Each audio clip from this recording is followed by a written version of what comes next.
तो मैं all YouTube family member. तो आज मैंने एक बात बताया कि देखो बताने वाली हूँ कि देखो, जो उपरोहिती का काम करते हैं उनको लगता है पाप। तो कैसे पाप लगता है, इसके लिए ये बात सुनिए कहानी। तो क्या होता है ना, जिन्होंने स्वयं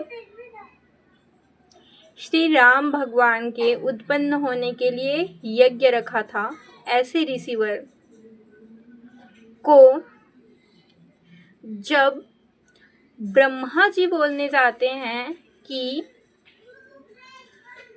पुत्र उत्पन्न करने वाला यज्ञ आप करने जाइए, तब वो क्या बोलते हैं कि नहीं, मैं ये यज्ञ नहीं कराऊंगा। क्योंकि तो क्यों नहीं कराओगे? तो उन्होंने बोला क्योंकि जो व्यक्ति उपरोहिती का काम करता है उसको क्या लगता है, पाप लगता है, इसलिए मैं ये नहीं करवाऊंगा। तो देखो, अब सोच रहे कैसे पाप लगता है। तो देखो, हमें कुछ भी यदि हम करा रहे हैं यज्ञ वगैरह कोई भी, जैसे आप ले लो महामृत्युंजय का ही जप ले लो। अब हम जो सामने वाला है उस इंसान को बताया कि इतना जप करना है महामृत्युंजय का, हमें करना है, मंत्र पढ़ना है, जो आपके जजमान रहेंगे उसको बताया जाता है, ठीक है। अब जो बंदा है क्या करता है, जो करने वाले हैं जप, ठीक है, करने वाले हैं जब, तो वो जो रहेंगे यदि कुछ भी कमी कर देते हैं, जितना यजमान को बताया है उससे क्या करते हैं, वो कमी कर देते हैं, तो फिर इससे क्या होता है, उनको वो पाप लगता है, ठीक है, पाप लगता है उन्होंने यदि उससे कम कर दिया तो। और देखो कई बार क्या होता है, लंबी से लंबी जब वो क्या करते हैं, पाठ पुस्तक वगैरह करते हैं, पढ़ते हैं या कुछ भी करते हैं, तो जाहिर सी बात है छोटे से शब्दों की, मंत्रों की क्या होगी, त्रुटि हो ही जाएगी। कोई कितना भी बड़ा पंडित हो उससे, लेकिन छोटी ना छोटी क्या होगी, त्रुटि जरूर ही होएगी। इसमें कोई भी बड़ी बात नहीं है कि उससे त्रुटि नहीं होने वाली। तो इससे क्या लगेगा, उसको पाप लगेगा। तो पुरोहिती का काम करना इतना आसान नहीं है। धर्म कर्म की ज्ञान बांटना और धर्म कर्म का कार्य करना इतना आसान नहीं है। तो श्री राम भगवान के जन्म के समय उनके लिए, जन्म के लिए जब बोला गया ऋषिवर को कि भाई आप जाके पुत्रष्टि यज्ञ करिए, तो उन्होंने साफ मना कर दिया, मैं नहीं करवाऊंगा, मुझे पाप नहीं लेना। तब ब्रह्मा जी ने बताया कि जब आप ये यज्ञ कराएंगे तो स्वयं भगवान उत्पन्न होंगे, भगवान नारायण जन्म लेंगे आपके इस यज्ञ के द्वारा।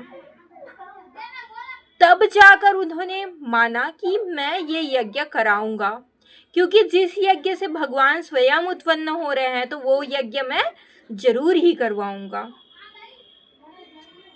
ये कहते हैं वो। और फिर क्या करते हैं, वो यज्ञ कराने के लिए तैयार हो जाते। तो इतना आसान नहीं है पुरोहित का काम करना। अब देखते हैं, पुरोहित का काम कर रहे हैं तो पाप तो कर्म हो ही जा रहा है, कैसे, ये तो आप लोग समझ गए। तो अब इस पाप कर्म की मुक्ति के लिए क्या करना पड़ता है, इस पाप कर्म की मुक्ति के लिए आपको कम से कम अकेले में या फिर सबके साथ बैठ के, जब आप कुछ करा रहे हैं मंत्र वगैरह, जैसे आपने करा दिया, ठीक है, महामृत्युंजय का जप संपन्न हो गया, तो उसके बाद आप नाम जप करिए। क्या करिए, नाम जप, आधा घंटा, या तो सबके साथ बैठ के करिए नाम जप, या फिर एकांत में आप घर जाके अपना नाम जप कर सकते हैं। और यदि आप नाम जप नहीं करेंगे तो फिर आपका जो पाप है वो तो निश्चित ही लगेगा, क्योंकि आसान नहीं है, कितना भी अच्छे से अच्छा पंडित हो उसको एक न एक गलती होएगी ही। तो जो इंसान नाम जप करता है वही इंसान सिद्ध हो जाता है, वही इंसान जो रहता है हम पुण्य को प्राप्त करता है, और उनको ये छोटे छोटे पाप जो रहते हैं वो नष्ट होते रहते हैं।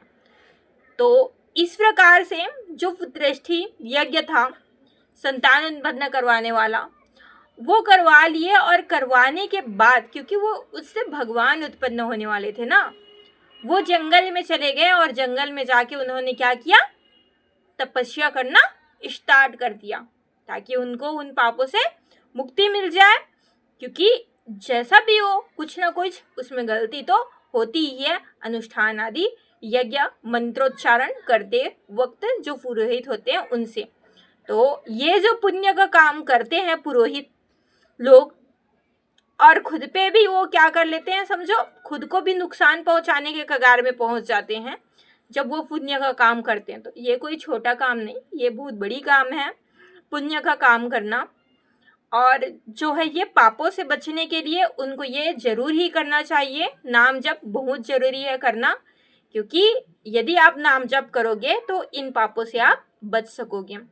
तो मैं आशा करती हूँ आप लोग समझ रहे होंगे कि नाम जप की कितनी महिमा है और कैसे उपरोहित लोगों से भी गलतियाँ हो जाती है, और गलती हो जाने पर भी वो नाम जप का सहारा लेके अपने पापों को मिटा सकते हैं। और पुरोहित ही नहीं, जितने भी लोग हैं वो सब ये कर सकते हैं और नाम जप करके ही सिद्धि प्राप्ति कर सकते हैं। नाम जप करने वाला ही बड़ा से बड़ा ज्ञानी बन जाता है, पापों को नष्ट कर जाता है। तो प्रेम से बोलिए जय Shri Radhe Krishna. Thanks for watching my dear YouTube family members.